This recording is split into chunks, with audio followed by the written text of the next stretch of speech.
Welcome to our channel. This is Rekha. Right, high court ఆదేశాలు జారీ చేసింది రంగనాథ్కు. హైడ్రా కమిషనర్గా కొనసాగుతున్న రంగనాథ్కు ఆదేశాలు జారీ చేసింది. అమీన్పూర్లో ఏదైతే పెండింగ్లో ఉన్న బిల్డింగ్ కూల్చిండ్రో, పెండింగ్లో ఉన్న బిల్డింగ్ను కూల్చడాన్ని అభ్యంతరం లేవనెత్తింది హైకోర్టు. ఈరోజు హైకోర్టు ముందుట హాజరవ్వాలి. అసలు కూల్చడానికి గల కారణాలేంది వివరణ ఇవ్వాలి. వ్యక్తిగతంగా లేకపోతే వర్చువల్గా ఎట్లనన్నా హాజరు కావాలి. కూల్చడానికి గల కారణాలేంది వివరణ ఇవ్వాలని చెప్పేసి హైకోర్టు ఆదేశాలు జారీ చేసింది. ఆదేశాల ప్రకారమే రంగనాథ్ ఎవరైతే ఉన్నారో హైడ్రా కమిషనర్ హైకోర్టు ముందు హాజరైన తర్వాత హైకోర్టు తీవ్రమైన చివాట్లు పెట్టినట్టు మనకు వార్తలు వస్తూ ఉన్నాయి. మొత్తం మీద ఎట్లా కూల్చిండ్రు, ఏ పర్మిషన్స్ తోని కూల్చిండ్రు, హైడ్రాకున్న చట్టబద్ధత ఏంది, లా ఫాలో అవుతున్నారా లేకపోతే పత్రికలు చెప్పినట్టు ఫాలో అవుతున్నారని చెప్పేసి చివాట్లు పెట్టింది హైకోర్టు రంగనాథ్కు.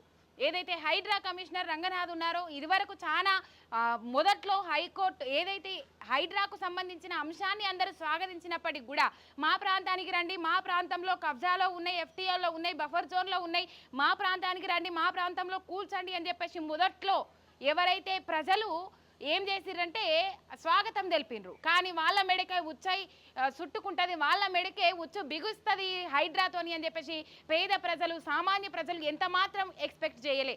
ఏదైతే అమీన్పూర్లో ఉన్న బిల్డింగ్, పెండింగ్లో ఉన్న బిల్డింగ్ ఏ విధంగా కూలుస్తారు, మీరు ఎందుకు కూలుస్తారు, ఎట్లా కూలుస్తారు, పెండింగ్లో ఉన్న బిల్డింగ్ కూడా మీరు ముట్టుకుంటారా? హైకోర్టు ఆదేశాల మేరకు హైకోర్టు ఇదివరకే ఆదేశాలు ఇచ్చింది. ఆదివారం పూట ఏవైతే సెలవు దినాలు ఉన్నాయో ఆ సెలవు దినాలలో కూల్చడానికి వీల్లేదని చెప్పేసి హైకోర్టు ఇదివరకే ఆదేశాలు ఇచ్చిన విషయము మీరు మర్చిపోయిందా? చార్మినారు బఫర్ జోన్లో ఎఫ్టీఎల్లో ఉంది అని అంటే ఎటువంటి ఇన్ఫర్మేషన్ లేకుండానే కూల్చేస్తారా? ఎట్లా కూల్చేస్తున్నారు మీరు? అమీన్పూర్లో ఉన్న బిల్డింగ్ ఎట్లా ముట్టుకున్నారు? కోర్టు ఆదేశాలను ఉల్లంఘించి మీ కమిషన్ పేరుతోటి ఎట్లా ముంగడికి పోతారు? ఎవరు ఇన్ని రైట్స్ ఇచ్చారు, ఎవరు ఇన్ని పవర్స్ ఇచ్చారు అని చెప్పేసి హైకోర్టు మొట్టికాయలేసింది హైడ్రా కమిషనర్ రంగనాథ్. హైకోర్టు ఆదేశాల మేరకు నడుచుకోవాలి కానీ మీరు ఎట్లా ముట్టుకుంటారు పెండింగ్లో ఉన్న బిల్డింగ్ను అని చెప్పేసి హైకోర్టు మొట్టికాయలేసిన పరిస్థితులు, సందర్భాలు మనం చూస్తున్నాం. జస్ట్ ఫర్ ఇన్ఫర్మేషన్, ఇది నిజంగానే మొట్టికాయలేసిందా లేదా అనేది కొద్దిగా అయితే మనకు తెలుస్తుంది. కాకపోతే ఎట్లా కూలుస్తారు? హైడ్రా విధానం ఏం బాగలేదు. నిజంగా మనం చూస్తానే ఉన్నాం. హైడ్రా విధానం పెద్దోళ్ళకు ఒకలాగా పేదోళ్ళకు ఒకలాగా పోతా ఉన్నది. బుల్డోజర్ వ్యవస్థ అనేది పెద్దోళ్ళకు ఒకలాగా పేదోళ్ళకు ఒకలాగా పోతా ఉన్నది. పెద్దోళ్ళ ఇంట్లకు నోటీసులు పోతున్నాయి, పేదోళ్ళ ఇంటి మీదకి బుల్డోజర్ పోతా ఉన్నది. ఎట్లా మీరు ఈ విధానాన్ని కొనసాగిస్తూ ఉన్నారు? హైడ్రా అంటే అందరికీ ఒకేలాగా వ్యవహరించాలి. పేదోనికి ఒక న్యాయం, ఉన్నోనికి ఒక న్యాయం, లేనోనికి ఒక న్యాయంతో ఎట్లా ముంగడికి పోతా ఉన్నారు మీరు అని చెప్పేసి ఇదివరకే చాలా విమర్శలు ఉన్నాయి. రాజకీయ విశ్లేషకులు కానీ, కొంతమంది రాజకీయాలంటే పట్టున్నోళ్ళు కానీ, హైడ్రా కమిషన్ తెలిసినోళ్ళు కానీ, హైడ్రా కమిషన్ అనేది తెరలేపడానికి ఇలా పొద్దుగాల మార్నింగ్ న్యూస్ చేస్తే ఒక పర్సన్ హనుమంతరావు అంటే ఒకరు కాల్ చేసిండ్రు.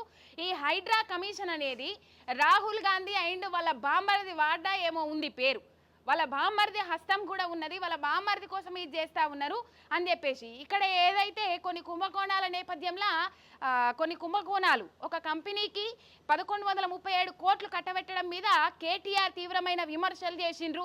8,888 కోట్ల స్కామ్కు తెరలేపుతా ఉన్నారు, కుంభకోణానికి తెరలేపుతా ఉన్నారని చెప్పేసి కేటీఆర్ కొన్ని విమర్శలు చేసిండ్రు. అట్లనే రాహుల్ గాంధీ ఈ హైడ్రా మీద ఎవరిని నోరు మెదపొద్దు, ఈ హైడ్రా మీద ఎవ్వరూ మాట్లాడద్దు. ఇప్పుడు వాస్తవానికి సీనియర్ మోస్ట్ నాయకులు ఎవరైతే ఉంటారో రేవంత్ రెడ్డి తప్పుడు విధానంలతోని, ఈ కాంగ్రెస్ పార్టీ తప్పుడు విధానంలతోని ముంగడికి పోయినప్పుడు హనుమంతరావు అటువంటి విహెచ్ లాంటి నాయకులు కొంతమంది స్పందించేటోళ్ళు అది ఎట్లా మీరు అట్లా చేస్తారు అని చెప్పేసి కర్రుగాల్చి వాత పెట్టినంత పనిచేస్తారు. కానీ ఇప్పుడు మాత్రం ఈ హైడ్రా మీద ఇంత విమర్శలు వస్తున్నా, ఇన్ని వ్యతిరేకత వస్తున్నా, 100%కి 200% సామాన్య ప్రజల నుంచి ఈ హైడ్రా కమిషన్ ఏదైతే ఉన్నదో పేద ప్రజల పొట్టగొడుతున్న, పేద ప్రజల బతుకులను ఛిద్రం చేస్తున్న ఈ హైడ్రా కమిషన్ మీద 100కు 200% వ్యతిరేకత వచ్చింది. వ్యతిరేకత వచ్చినా కూడా ఎందుకు ఎవరు స్పందిస్తలేరు అంటే హైకమాండ్ ఆదేశాలు ఉన్నాయని చెప్పేసి ఒకవైపు మాట్లాడుతూ ఉన్నారు. ఇది మళ్ళీ దీని మీదనే రాహుల్ గాంధీ సీరియస్ అయిండు రేవంత్ రెడ్డి మీద అని చెప్పేసి కొన్ని ముచ్చట్లు మాట్లాడుతూ ఉన్నారు. దాదాపు హర్యానాలో అవుతున్న 650 కోట్లు ఎన్నికల కోసం తెలంగాణ సొమ్ము 650 కోట్లు ఇప్పటికే ఏమంటారు తరలించడానికి రంగం సిద్ధమైంది. హవాలా కింద 100 కోట్లు ఆల్రెడీ ముట్టినాయి అని చెప్పేసి క్వశ్చన్ మార్క్. ఇలా ఏబిఎన్లో కూడా వార్త రావాల్సిన పరిస్థితి వచ్చింది. ఆచి తూచి ఆ అంశం గురించి తర్వాత చెప్పుకుందాం. కానీ మొత్తం మీద ఈ అంశానికి సంబంధించి ఎట్లా కూలుస్తారు మీరు అని చెప్పేసి కొన్ని అంశాలు ఉన్నాయి. ఎట్లా మొట్టికాయలు వేసింది ఏం కథ అనేది. హైడ్రా మీద తీవ్ర ఆగ్రహం వ్యక్తం చేసిన హైకోర్టుకు వర్చువల్గా హాజరైన హైడ్రా కమిషనర్ రంగనాథ్ వర్చువల్గా కానీ లేకపోతే వ్యక్తిగతంగా హాజరై కూల్చివేతల మీద వివరణ ఇవ్వాలని చెప్పేసి హైకోర్టు ఆదేశాలు జారీ చేసింది.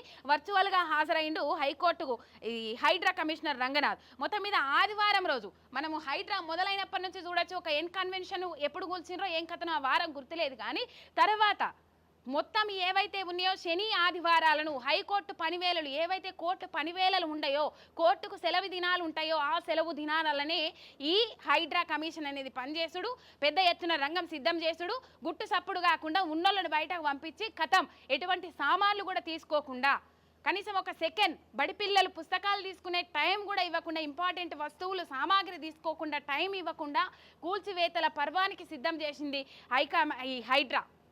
మొత్తం మీద ఎటువంటి ఇంటిమేషన్ లేకుండా ఎట్లా కూల్చిండ్రు. ఒకటైతే ఎందుకు ఆదివారం పూటనే కూల్చాల్సిన అవసరం ఏర్పడ్డది. ఒకవేళ దీనికి చట్టబద్ధత ఉంటే సెలవు దినాలల్లో కూల్చాల్సిన అవసరం ఏంది, దానికి ఉన్న చట్టబద్ధత ఏంది, మొత్తం మీద వివరణ ఇవ్వాలని చెప్పేసి హైకోర్టు మొట్టికాయలు వేసింది. ఎట్లా కూలుస్తారు మీరు అని చెప్పేసి ఇంకా కొన్ని ఉన్నాయి. నోటీసులు ఇవ్వకుండా ఎలా కూల్చివేతలు చేస్తున్నారో చెప్పాలి.